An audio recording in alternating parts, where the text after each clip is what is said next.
Today on Ballistic Barbecue, I am going to be cooking up a 3 1/4 pound cowboy ribeye reverse sear on my kettle. Let's get going.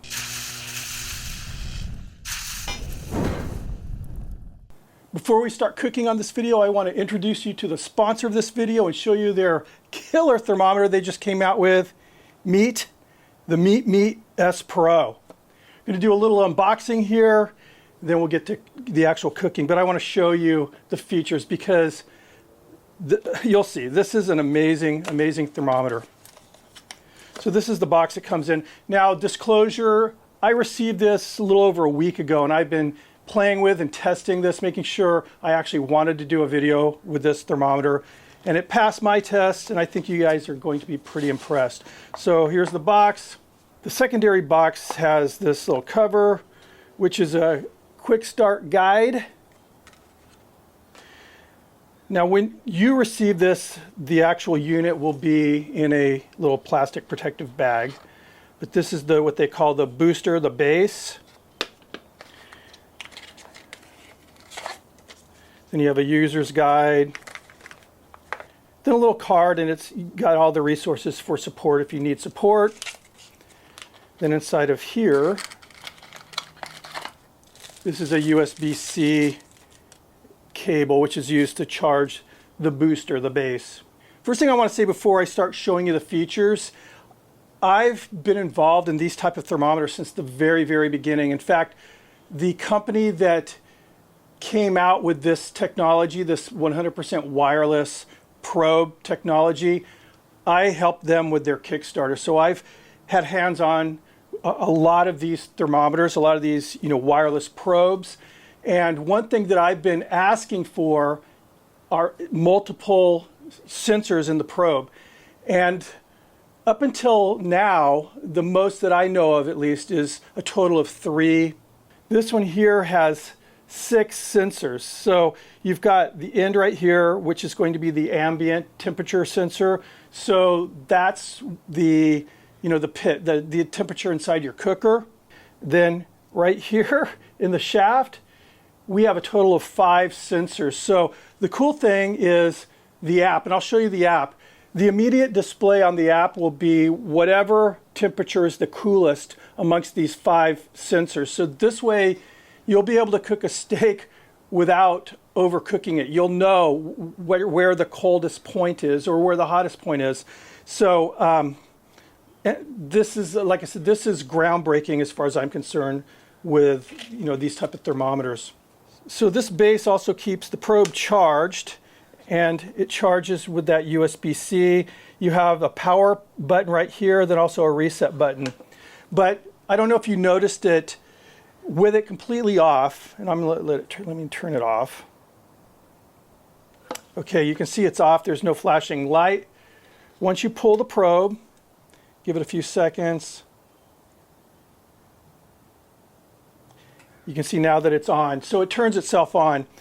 It's got a good look. It's hard plastic, nice kind of a trim accent here with the red, and it's magnetic. So you can stick this to any metal surface, like the shelf of the kettle grill I'm going to be using.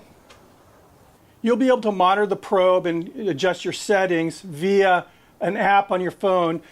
Phone communicates via Bluetooth, and the booster here is what's making the connection. I have had no problems as far as the connectivity of the app at all. The range is 400 feet, so I've been able to walk throughout my entire house and out to the front yard without losing the connection. So I like the app. The accuracy of this probe is within 0.18 plus or minus degrees Fahrenheit. That is very impressive. This is waterproof, so you can throw it in the dishwasher. You can use it if you're doing sous vide. It resists up to 1080 degrees Fahrenheit, so you can deep fry in this easily, no problem. If you drop it in your coals, pull it out quick enough, it's not going to do any damage. All right, I showed you the S Pro. I introduced you to some of the features.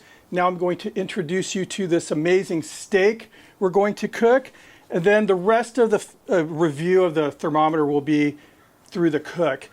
First thing I did with this steak was a dry brine. I did this yesterday, And here's what that looked like. And here is that steak.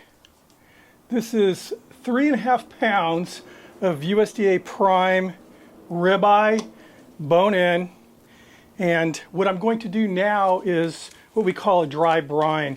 So essentially what I'm doing is just salting this meat the way I would if I were just going to throw it on the grill right now.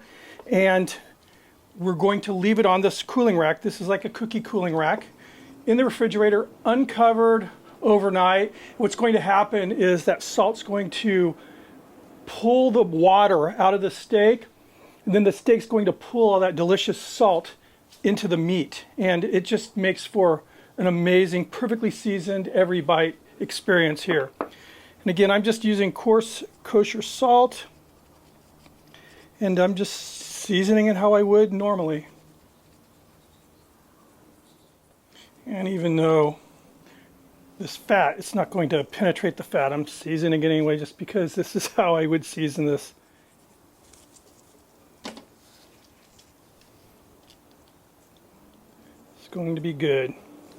And that's all there is to it. I'll leave this steak on this grate, put it in a refrigerator just like this. The one thing I like to do is I'll put it on a little tray or maybe lay down a little aluminum foil underneath just in case some juices drip. I don't want it to get on the refrigerator shelves. This makes a huge difference with the eating experience though as far as the seasoning. And we will be seasoning it again tomorrow before the sear with a little pepper. But yeah, it's going to be good. Back to tomorrow's Greg.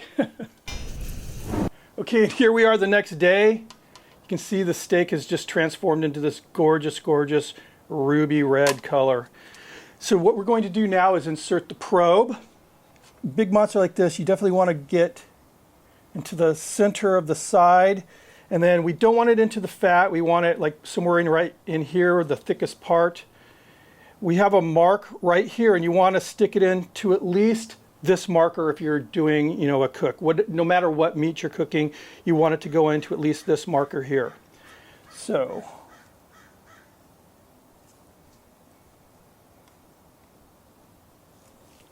right now, let's take a look at the app. All right, so you can see here, the internal temperature of the meat right now is, you know, a little over 46 degrees Fahrenheit. The ambient temperature, so right now the ambient temperature in this air is 68 degrees. You can see there is no target temperature yet. That's because we haven't set it. So what I'm going to do now is hit start. Then you can see here, it's set on beef because I was playing around with it the other day, but we're going to start a new cook. And now it gives you a selection of all the different proteins. So you can see beef, pork, poultry, lamb, fish, or other. Of course, we're cooking beef. Now it gives you options of what are you going to be cooking it in. Oven, charcoal grill, gas grill, smoker, air fryer, deep fryer, other. We're cooking it in a charcoal grill. Now it gives us these options as far as the alerts for flipping.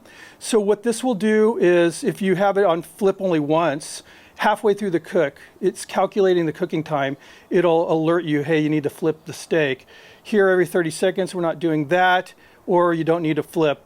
We're going to go ahead and click on flip food only once. So at the halfway point, it's going to give us an alert. Confirm. Okay, now the doneness.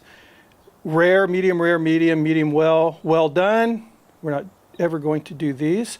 What we're going to do is other, because we're doing a reverse sear and I'm doing the cold grate technique. So we're pulling this at a very low temperature off the pit for the first time before we actually go into the sear.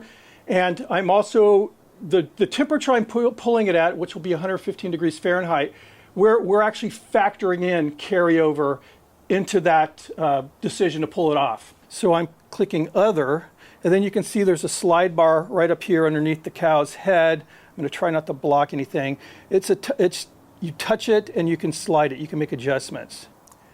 115 degrees. Now we just want to hit confirm.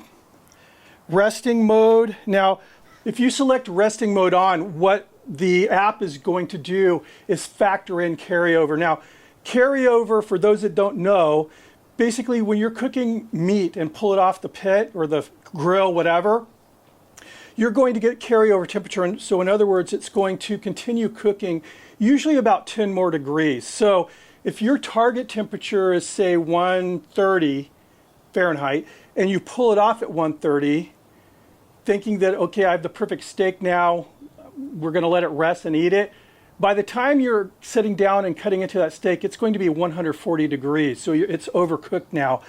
What the app is going to do is factor in the carryover cooking if you select resting mode. Now for this, I'm pulling it at a very specific temperature for a reason, and we're wanting to allow carryover to take place while we're resting before the sear. So I'm going to turn off the resting mode. So resting mode off and confirm. So now it's just talking about the proximity of the booster, to the probe and everything. That's no problem there. Okay, we've already inserted, but you can see it has a nice graphic display on how to insert the meat, and it gives you instructions there. Confirm. Now, we're not actually ready right now. It's calculating the cook at 86 degrees, or let me see, at 64 degrees right now as far as the cooking temperature. My kettle's almost up to cooking temperature right now. The target is 225 degrees to 250 degrees Fahrenheit for the kettle. Right now it's at about 215, so I just want it to come up a few more degrees. Then we'll get this behemoth on the grill. All right, the grill's at 230 degrees now. That's good. So you can see right here I have about 25 briquettes. That's just where we're starting for this low and slow part. I'll put the steak right here. And I'll put a piece of wood. This is tan oak we're cooking with today. That's a new one for some of you. Get the lid back on, vent over the meat. All right, now the app is going to recalculate the cooking time, obviously, because now we're going into a pit that's over 200 degrees Fahrenheit instead of whatever we were, 60-something degrees out here in my patio. All right, our kettle is now up to temp. As you can see, it's 243 within that range I wanted. Target, as you saw, is 115 degrees.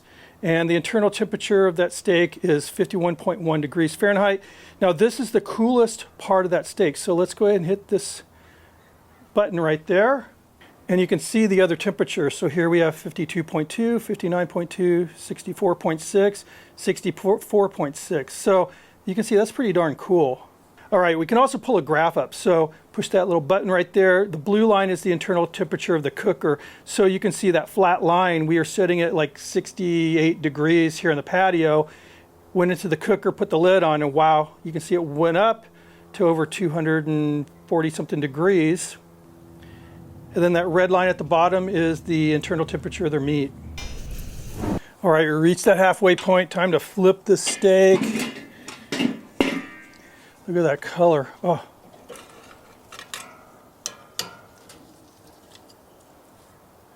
Nice. All right, so I'm just going to keep doing what we're doing, and according to the app, we have about 33 minutes left until this cook is done, or at least until we hit that 115. And then we're going to step up to the reverse sear part. We won't need the temperature probe for that part of this cook.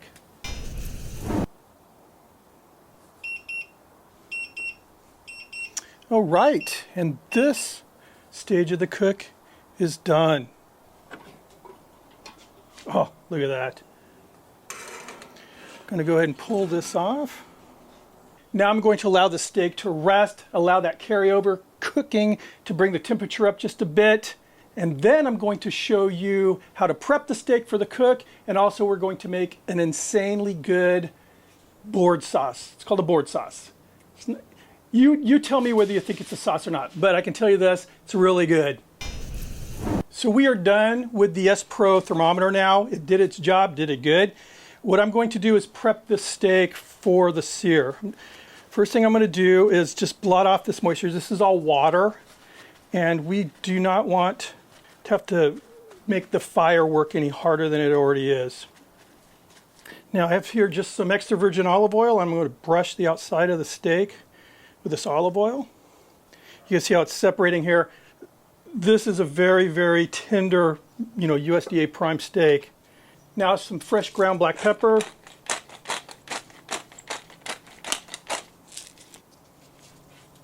Put that over. Repeat with that olive oil.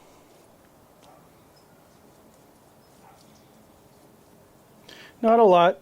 This will help as a binder for the pepper, and it also will help develop a nice crust.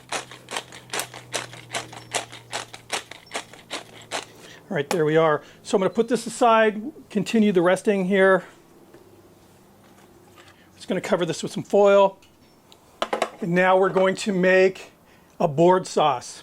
I'm going to kick this off with 3 cloves of garlic. I'm going to smash these.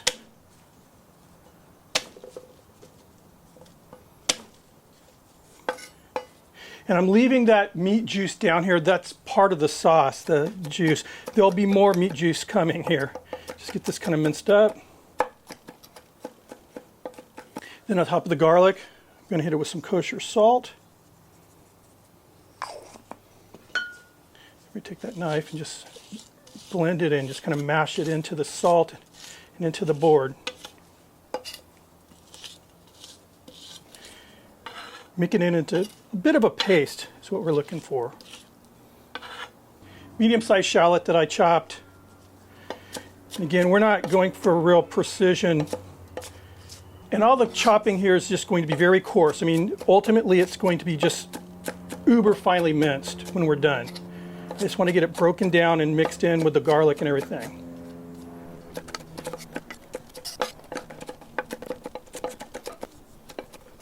Okay. I'm going to use about 1/2 of a red bell pepper. And last night I took a torch and I charred the outside of this bell pepper, put it in a Ziploc bag, wrapped it up nice and tight so it was sweating inside of there. Then I put it in the refrigerator. And this morning I buffed the charred skin off with a paper towel, just roughly chopped it as you see here, and now we're just mincing it into the mix here. This will add a nice pop of color and also some really good flavor and a little bit of a char flavor as well.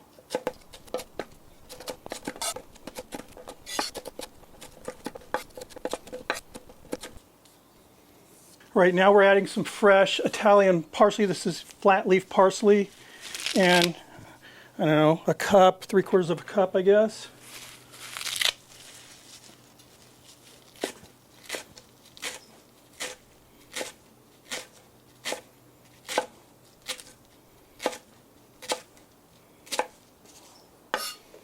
Again, mince, mince, mince.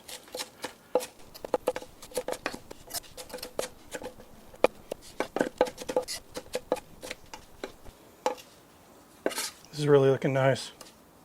Now I have here 1/2 teaspoon of cumin, 1/2 teaspoon of crushed dried red chili flakes, 1 tablespoon of smoked paprika, 1 tablespoon red wine vinegar. Squeeze on some fresh lime.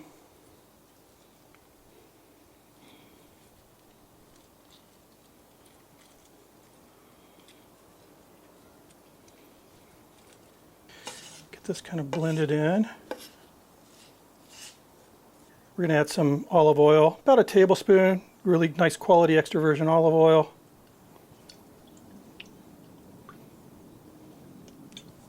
Get that mixed in. Finish this off. 6 pads of butter. This is unsalted butter. There's a decent amount of salt in there with the garlic that I did. Right now, I'm just going to finish this off with a little butter on, or a little black pepper on top here, and we are done. So, see you at the grill. Okay, as you can see, the charcoal basket's full of fresh hot charcoal. I removed the grate to allow this to cool because we want to cook on a cold grate to get that perfect sear. So put that down, steak down, turn it over I'm going to leave it on each side for 1 minute, a total of 4 times.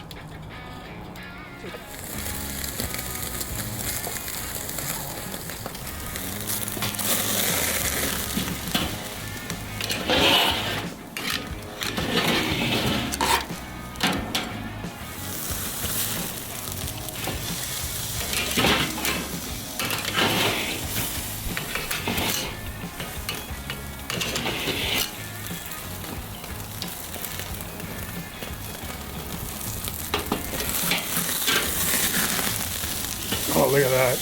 Jeez.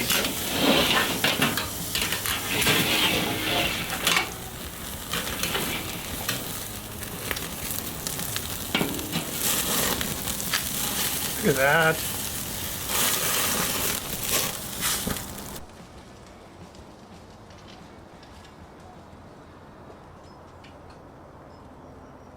Well, the steak's all rested now, and it's time for the fun part, the taste test.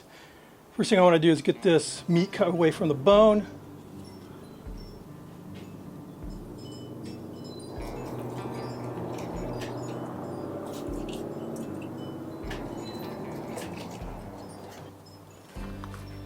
See, this is the beauty of that cold grate technique, cooking low and slow. You know, that reverse sear? There's literally no halo, no gray halo. It's rim to rim color. All right, let's see how we did.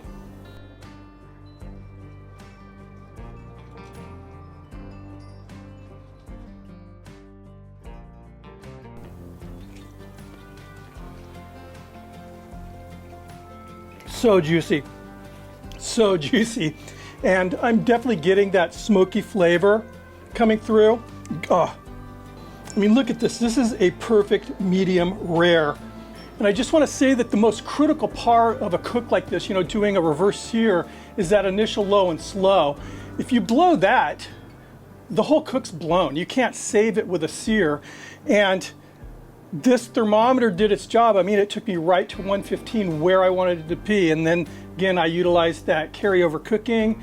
Then there was still enough room to cook for me to get that killer sear. So it didn't overdo the meat at all. It's just, again, perfect cook. Let's give this board sauce a taste.